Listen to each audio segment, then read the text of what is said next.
Manic Music Media, The Roofman. So I wanted to see it. Interesting story, Toys R Us, nostalgia, all of the above.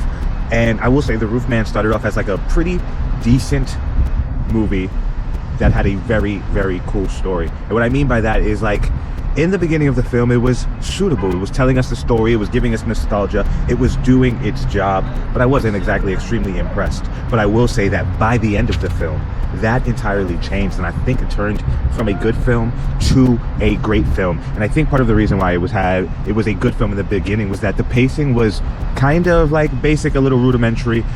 But by the end of it, the gripping of the emotions is what was most important. You're rooting for the guy who's a criminal. I think it's also very specific for me to say that I watched this movie in the Bronx. And normally I watch a lot of my movies in Manhattan, 34th Street, just for a better experience. Sorry. And because I'm doing other things down there. But watching it here in the Bronx also gave a very interesting experience, because you got everybody in the theater upset because everybody was rooting for the criminal. Not just because it was a good story and he was our main protagonist, but because you understand the struggle of somebody just trying to make their ends meet, whether they're making the right decisions or doing the wrong things or not. Channing Tatum, I feel like people like to sleep on him. They know that he's funny. They know that he does great movies, but he doesn't get all the love that he gets. And I feel like what this movie really was able to show, a grand scope of him. He was able to really show that fun, quirky, charming side of him, but there was these moments of true emotion and vulnerability, which was actually a great partner for scenes with Lakeith Stanfield, who always brings that strong intensity. But more importantly, Kirsten Dunst, man, she absolutely killed it.